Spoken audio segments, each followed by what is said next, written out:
Hello guys, welcome back to Screamers. I'm Honor and I'm here in the studio with Maya and Jessie. It's been a jam-packed weekend of the last WSL games of the season. Today we're going to go all through that, preview the FA Cup and lots more. So let's get into it.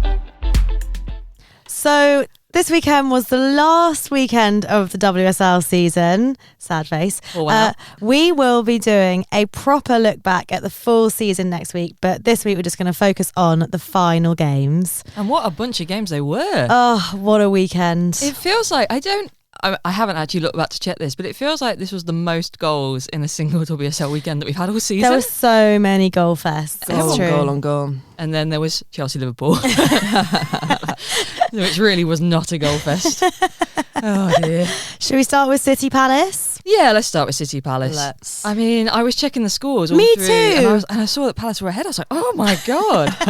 They were both really good goals as well, like really good counter-attacking goals. That first one that was it squared across the box to Weirden? I feel like City have been caught out by that a few times this season. That kind of. Alexandria for that goal was just caught like She's already in Barcelona. Yeah, she's checked out.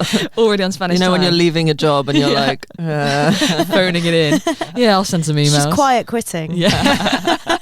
Can you quiet quit when there's like a massive presentation before the game and like social graphics all over the place? But it does feel like that is the one that they keep getting caught out by City. But, you know, in the end. 5-2, Didn't not really too matter. shabby. Yeah, now they've got Rebecca Kanak back, they're sorted for goals. Oh my God, it's been like she's never been away, come back and score 3 goals. It's incredible. It's also quite nice for Carolyn because you can actually see now like why City signed her. She's not having to be the only attacker for City. Honestly, like now, Carolyn and Hemp, and then when you get Bunny back in the mix and Miedema, it's going to be terrifying. And Jill Roord as well. Jill Roord. And they're not going to be playing Champions League next season, so they're going to be fresh. Oh, that's such a good point. Yeah, they're going to be terrifying. Oh, yeah. I saw, was it this season they finished 12, 13 points off their points tally from last season? So they're going to be like coming in with a point to prove. Also absolutely insane that given how much time they both missed, that Bunny Shaw is joint Golden Boot winner this season. I know. Oh my God, and Lauren wild. Hemp is top assist for the season.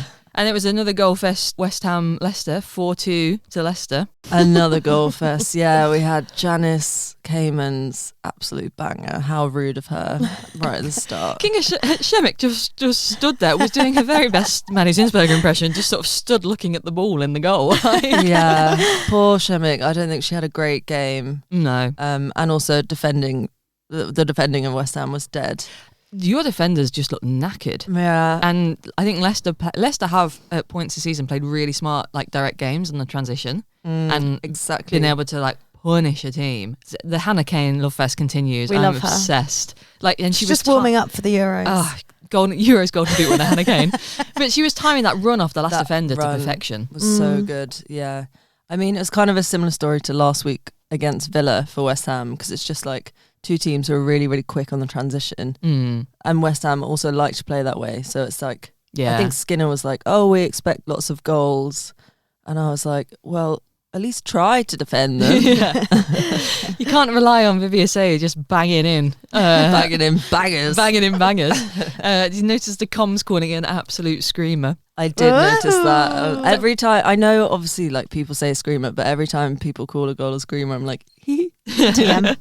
It's like they're trying to influence our selections. I guess we should probably talk about Everton Spurs joining Chelsea Liverpool and not being a super exciting game of the season, but a stunning free kick to kick it off from Sarri. It was a bit like the Asai one where they set up to convince to convince Spurs that they were going for a cross and then just completely used their positioning against them. it was crazy. And then Lisa Kopp just like had no idea where to go, bless what her. to do. The fact that Lisa Kopp still got a hand to it though, I was quite impressed by. I mean, her positioning, Yeah. you just can't really expect that. But what a free kick. What a free kick. It was quite a more end-to-end than the scoreline maybe suggests. But one thing I thought, listening to Brian Sorensen scream and shout from the sideline, do you reckon he takes like a monastic like vow of silence in the off-season just to like repair his vocal cords? He really needs to be honest. Just like I love the idea of him communicating only by a whiteboard in the off-season. It's apparently Spurs' worst ever WSL season. Really? Yeah. It's been bad. It's been bleak for Spurs. It's been very bleak for Spurs. Yeah, because I guess last season they were bad at points, but Martha Thomas had that sort of really amazing run in the first half of the season. And they had Clinton and Bizet. Yeah. They loved to go on about missing. And they just haven't had any of that this season. Is this now the entire WSL season without Martha Thomas scoring a goal? I think so, yeah. Which is a shocking output. That's something Spurs really need to look at in the off season, I think. I wonder what's happened because she seemed so happy there coming from Man U last season. Yeah. I wonder what's happened. Really, really strange behind the scenes. And then Jessie, you were at Stamford Bridge? I was at the library. It was actually, I think, a game that's really encapsulated Liverpool this season. Like, we played well without like sort of setting the world on fire.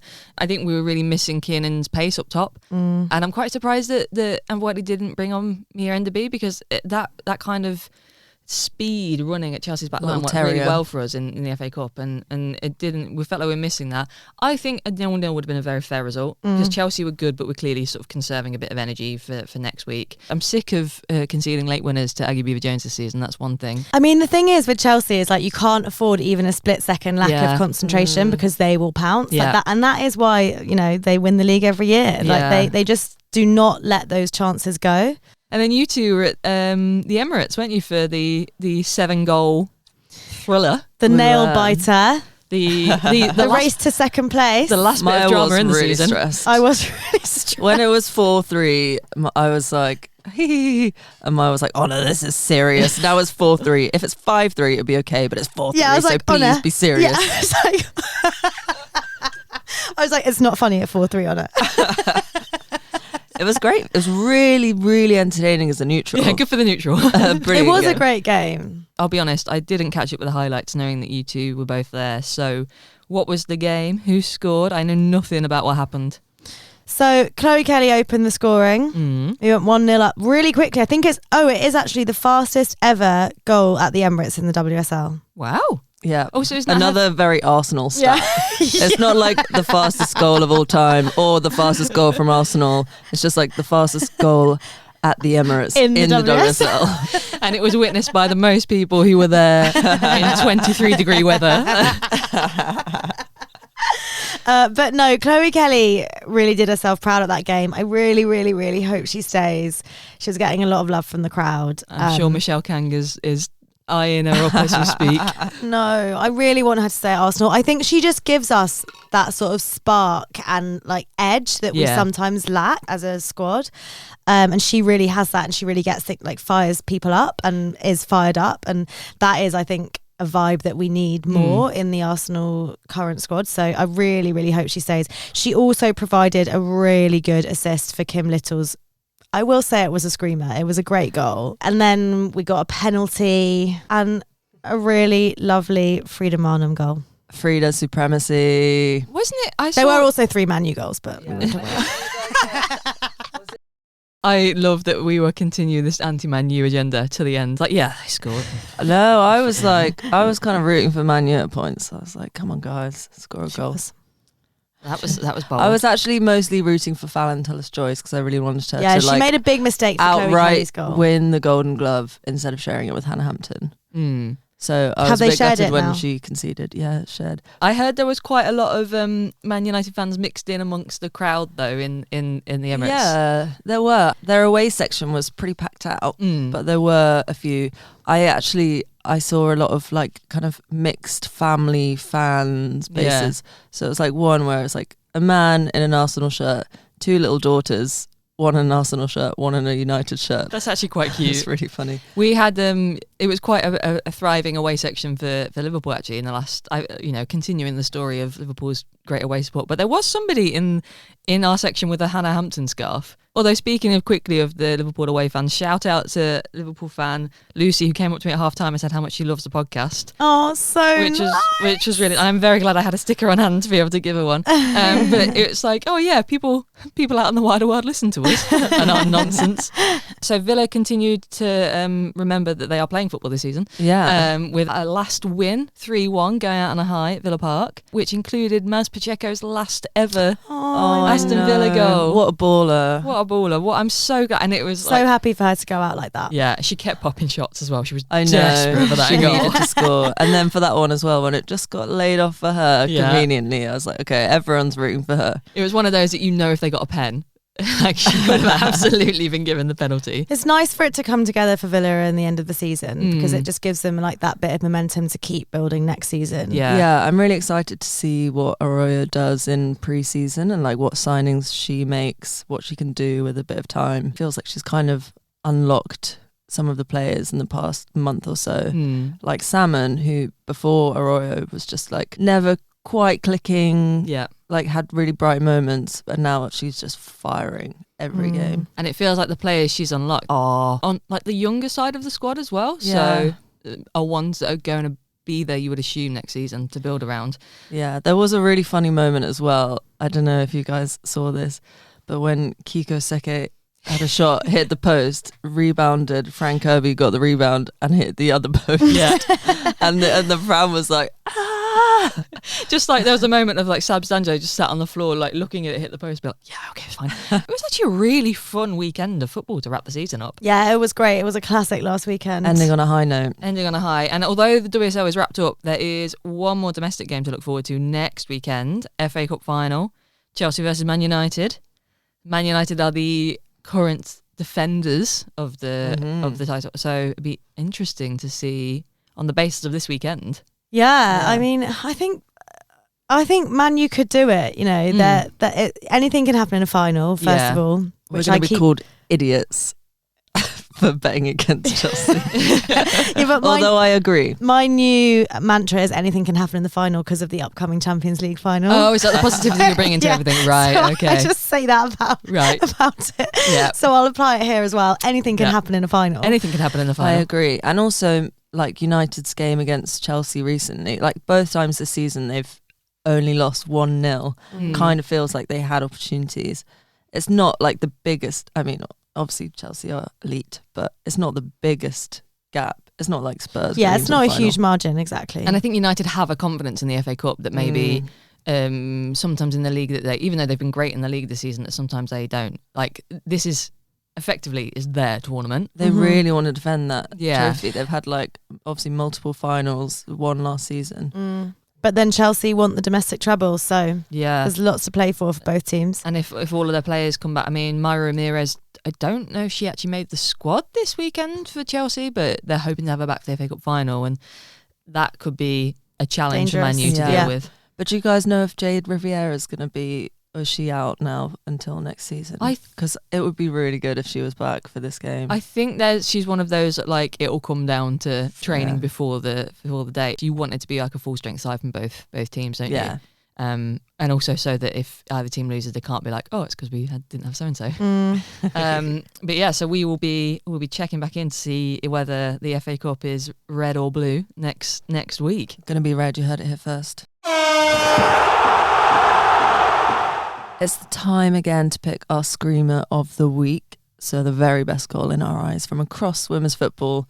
And I believe I might have won again. You always do this up as like, oh, I believe I might have won, knowing full well that you have. Have the votes in front of me. Honestly, I think there's burner accounts upon burner accounts. There's no way for honest keep me winning. No, guys, I promise. My mum isn't biased. She's voted against me before. Yeah. Maybe. She might not have actually. Go on then, a regular winner. What are you picking this week, Honor? So before yesterday, I had one in mind. So I'm going to give a special shout out to this, which was a goal from Kristen Press for Angel City, which was just like, what a shot. She gets hold of the ball, she's on the wing, cuts back and just slams it into the roof of the net. It was very cool. Vintage CP23. Vintage. But obviously my heart and soul is with Vivi Asai. What a free kick. Like, she's just, she loves a free kick. She does, because what was it, like 4 weeks ago or so? She also scored another banger of a free kick, which I think you picked and won with. Yeah, she never lets me down. She's just so like calm and collected when she steps up for those free kicks. She's won all of our like player of the season. I saw that, yeah. Most loved at some awards. She won like icon of the year or something. On one of the football awards, she won like the icon award, and I was like, well, she is an icon. She is an icon, but also odd award. Quite random. Go on then. VVSA is a good one. Who are you picking, Maya? Well, I'm giving my honourable mention to Captain Kim Little from our last Great game of goal. the season. Yep. With a lovely Chloe Kelly assist. But my Scream of the Week goes to Sam Tierney for the same game as Honours. Mm-hmm. Last goal of the game, so the 6th goal, cheeky 69th minute. Oi, oi. Very Screamers coded. Which I think makes it a winner in everyone's eyes. But yeah, just running down the right wing, sees King Hashemek not maybe in the perfect position and sort of, rockets it over the top of the goalie into the goal. It's just a perfect goal, like totally instinctive. Very so cheeky. audacious. Yeah. Very audacious. I was like, how dare you?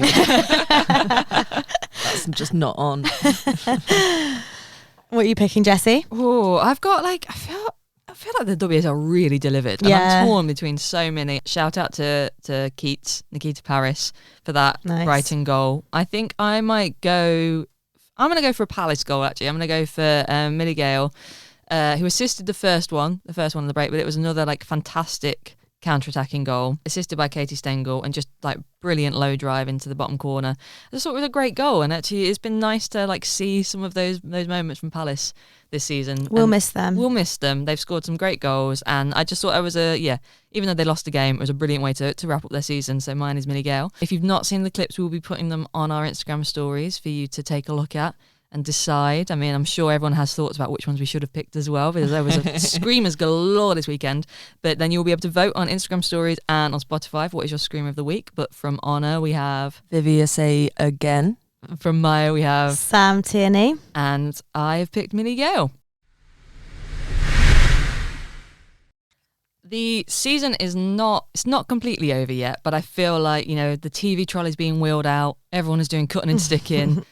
Woso is in its summer holiday mode. We've got clubs announcing which players are leaving or, accidentally leaking it if you're Spurs. End of seasons awards galore at club and league level. And we finally found out who is going to be joining the existing teams in the Summer Sevens tournament, which again just feels very summer holiday. But before we get into that, we had a lovely day out earlier this week, didn't we? Invited to Scotland House to watch BBC Alba's documentary, The Women Who Built Glasgow City, which felt like a really lovely follow-on from our interview with Nicole as well, just digging into independent football club ownership. I think Screamers is becoming the home of independent women's football clubs. Is this just building up to us getting Michele Kang on the podcast? Like Michelle? But it was so cool to see. It was a documentary. It was filmed before COVID, off the back of their 13th season of winning the Scottish Women's Premier League. But it was so cool to see like that journey and growth of a like properly independent women's football club. and they've been going since the 90s. And it's really interesting to see like a lot of the things they talked about were similar to the types of things that Nicole, who we spoke to last week, who owns Worcester City FC, was talking about, like the importance of their values and really sticking to them and having really strong principles, and kind of how you can grow and create this kind of really loyal fan base, but also create a really safe space for players, which actually, really is such a huge ingredient to success. And because they've been going such a lot longer than Worcester City, it was really nice to kind of see that next stage of how much a sort of independent women's club can flourish. So it was amazing. I mean, the fact that they have achieved such dominance, played in the Champions League, all without kind of the backing of a massive men's club or the sort of history that Hibs and some of the other clubs in Scotland have, and here obviously, was amazing. Like, the way we talk about a lot about how it's a shame that sometimes when independent clubs come up, but it's really interesting now. It just seems like there's so many examples of clubs that are really able to get success without that, and that was just really cool to see. I just love and like how deeply embedded. I mean, the doc had like interviews with their parents and partners and siblings, and it was like, oh my, it's so deeply rooted in the families and the communities. But when they were talking about like making the stadium compliant and being up on a ladder and sticking up all the UEFA banners ahead of the Champions League, yeah, I mean, like you just, some of the things you don't think of, because we were really lucky that Laura and Carol Ann, the founders of the team, were there for the screening and did a Q&A afterwards, and they made a point of most men's teams that now have a women's team, or most clubs that were predominantly a men's team and now have women's teams, have started those teams by like taking over existing clubs, and they alluded to the fact that they have been offered that, but wanted to maintain that independence. And I think it's really, I wonder if we will increasingly see that of more clubs actually not wanting to join the fold. And I wonder if clubs will now have the confidence to say, no, we're going to forge our own path. Yeah, it's an amazing model to show that really can work. And, you know, they've grown it so much now. They've got like a really thriving academy. They've had players like Erin Cuthbert. Like, you know, they're developing all these amazing Scottish players. Yeah, like, Sam Kerr was in there exactly. as well. Yeah. It was really inspiring. And it's on BBC iPlayer for another month or so. I think till around the 8th of June, did you say, Honor? Yeah. So, yeah, definitely go and give it a watch. It was great. Off the back of what we were saying last week about Forest releasing 12 players, and having spoken to Nicole about Worcester City kind of nurturing their players, and now seeing the film about Glasgow City and how much they care for their players and develop players and coaches, we've seen a lot of news this week about player departures from WSL and Championship clubs. So who's going potentially where? There's a few rumours floating about. It's like, it really feels like, why are you all announcing this now? Like, it's a bit premature, isn't it? A little bit premature. Yeah, I get it though. So because obviously players who are being released or like aren't extending, so they can have a little goodbye. But I'm sure there'll be many more departures to come where they don't get that luxury. Yeah, because there's quite a few players who are out of contract this summer. We should run through the players that we definitely know are leaving. So Aston Villa announced that Jordan Nobbs, Maz Pacheco, Rachel Corsie and Daniel Turner are all leaving. So they all had their sort of goodbye moments. Rachel Daly is still a big TBC, I think, is out of contract this summer, but has not been any word either way. Yeah, it's hard, isn't it? Because when she joined Aston Villa, she was definitely like really signed up to Carla Ward's project, and they had that great season, and it really felt like they were building that team. And then obviously they've had a bit of a stumble. They've lost Carla Ward, but Arroyo like really seems to be making an amazing project, and whenever I see her on the sidelines, like the players seem to really like her, and she's very passionate, and it's obviously started to come together.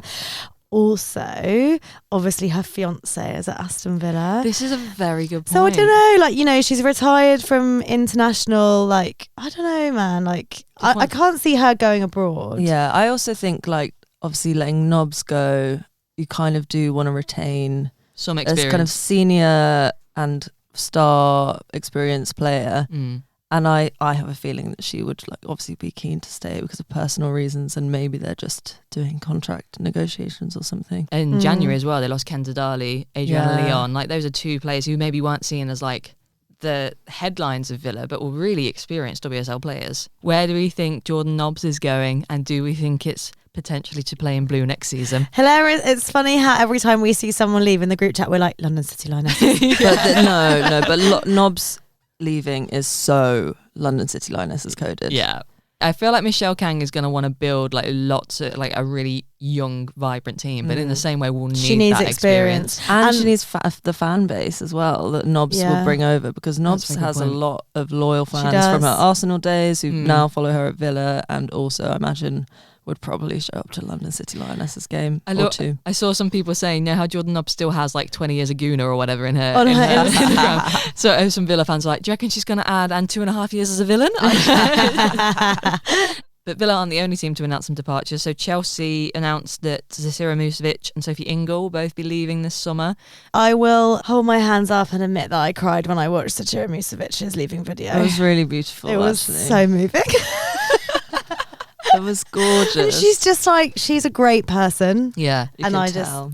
She is. And I just thought, oh, that's a big loss. Liverpool, as we sort of touched on last week, have announced that Tegan Micah, Yana Daniels and Jazz Matthews are going, and Niamh Fahy is also retiring, and all of those players got their moment as to come on as substitutes yesterday. Oh, that's nice. Which was really nice. I really just was convinced Niamh Fahy was going to score like a last minute winner. And there was a couple of moments where it looked like, but no, it didn't happen. And City are saying goodbye to Laia Alexandri, who is strongly rumoured to be going to Barcelona. Because, they need more defenders. I think the biggest shock about that was realising how young she is. I know. I thought she was nearing the end of her career, and then we both read it and were like, sorry, she's 24. She's 24. So, Seems like she's been around forever. I mean, I guess it was, they've got young players they're trying to bring through in Gracie Pryor at City, and Kanak's come back, Greenwood's back. It makes sense. They can afford to let her go, yeah. Well, they say this now until everyone gets injured again. Yeah. And they can't even make a starting 11. And they start, rapidly buying centre-backs in the January window. And then Spurs may be low-key spoiled that Beth England's going to be leaving by tweeting about the last run out for the skipper, and then rapidly editing that, say, our skipper. The rumour is she's got 2 offers on the table from outside of England. Okay. Interesting. Yeah. Which you would assume is NWSL. Yeah. I see her really thriving there with, the terrible defending. She could go to the NWSL and get her scoring back up. Yeah. And then Arsenal have also announced some players leaving. We've got Amanda Illerstedt going. Came in, had a baby, went off again. You're welcome. She scored 3 goals as well. Yeah. Lena Hurtig. Yeah. It's time, I think. It's time. Yeah, it's been really rough for her. Yeah. And Taya Goldie, who's been on loan at London City Lionesses, and I imagine she's going to stay. Has fit in really well there. Yeah. So I think it would be a good permanent move. But yeah, it does really feel like Michele Kang, if she wants to scoop up some WSL experienced players, is going to have an absolute field day. And I really love Sonia Bonpastor in her pre-match conference being like, so I've got Michelle's number and I can tell her a list of players from United and City that she might want to, but stay away from Chelsea. I love that there's it's almost like managers and club owners are now going to be aware no, back off, Michelle, back off. And then the last thing on our summer holiday agenda is the World Sevens tournament that is happening in 10 days' time in Portugal just before the Champions League final, and the teams taking part have now been confirmed. 8 teams from Europe. We have Ajax, Bayern Munich, Benfica, Man City, Man U, PSG, AS Roma and FC Rosengard. I'm still baffled by the concept of it as a tournament, to be honest. Who's going to be playing? Why? It just seems like a real commercial opportunity. There's a huge prize money pot. But to me, it also is just in these teams, they're not used to playing sort of competitive sevens in this way. Yeah. It's just before the Euros. It's teams that will have a lot of international players. Yeah. I just think it's not worth the risk. Well, it's difficult because you would look at it and I would assume they're going to be sending young players, maybe sort of squad members who aren't going to be in contention for the Euros. I said that. I was talking to somebody at the Glasgow City screening who works in football, and they were like, there is no way the teams would be allowed to do that. They will have to sign a contract to say their stars will be playing. Yeah. Can you imagine? All I'm saying is Lauren Hemp and Alex Greenwood better not be on that pitch. No. These are savvy businessmen who are setting this up. It's like a finance company, isn't it, who are backing it. So I think there is no way they will have allowed a situation in which the big stars from those teams aren't playing in their tournament. Yeah. But, Georgia Samway is on her way back. Yeah. Lauren Hemp, Alex Greenwood, Ella Toone, Mary Earps. We've got so many players who could potentially be in this sevens tournament. And, sevens is vicious. Yeah. It's not the same as what they're doing day in, day out. No. I just don't, I'm worried about it. It feels very much like that kind of pub conversation, 2 pints in, oh yeah, if you're going to make a 7-a-side team from City, who would you make? But that's not a basis for a tournament. I think it's just what we talked about a few months ago, and what has been brought up by actually a lot of players is who is looking after the player welfare in the scheduling of the women's calendar. As the women's game grows and as the sort of as people cotton on to, money that could be made from the women's game, it's just no one seems to be thinking about like, when are these players going to recover? Even if the Euros weren't happening, it happening 3 days after the FA Cup final and a week and a half after the league has finished, just seems crazy, because it's also teams who have been involved in all of these international competitions and domestic cup competitions. There's no teams from outside Europe in this iteration of it, but I think apparently the second version of it is already being planned for later this year. Wow. Which will be in a different location. I think the suggestion is that will have more US teams. Yeah, because I definitely thought initially they were going to put US teams in. I guess because they're mid-season. Yeah. Well, that's summer, so I'm sure there'll be more silly season things from Woso over the coming weeks.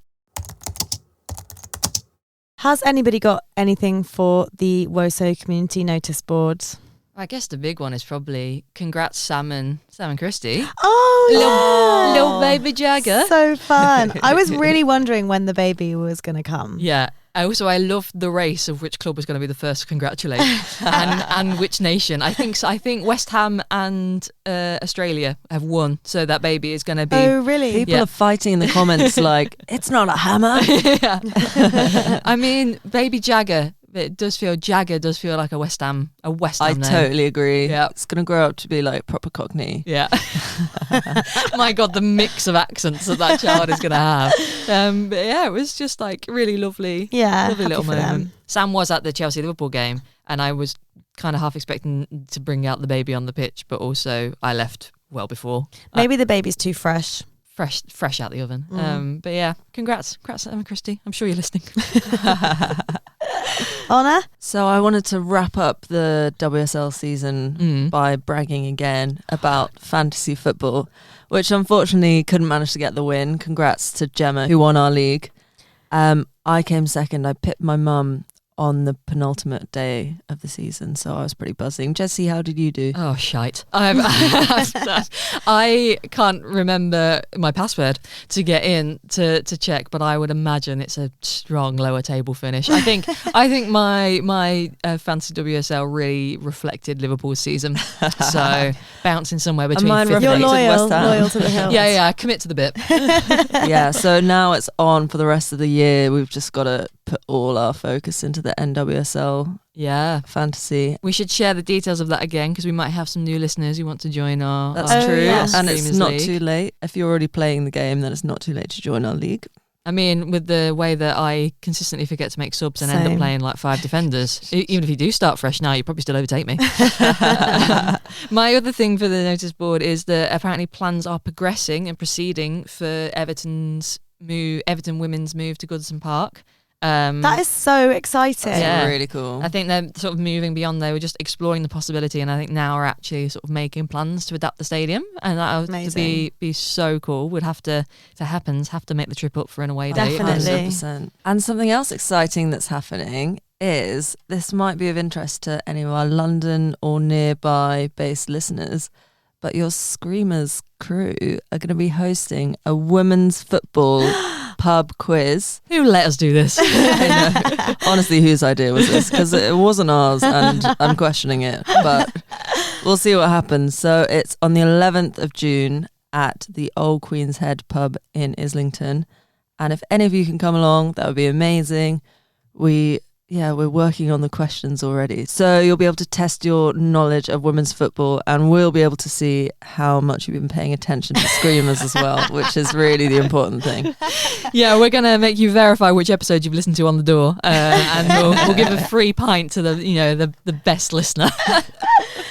And lastly, for our listeners who have been with us from the beginning, we have passed a big milestone this week, which is that we got sent a freebie. Oh, we got sent a freebie. We got our first ever freebie. Shout out to Living Things, which if you haven't been drinking, honestly get to know. Jessie's never tried one, so Jessie's she's not into healthy prebiotic drinks. No, I want beer and coffee. That's all I want. She's gonna love it. But thank you to Living Things for sending us those delicious drinks. We are very excited.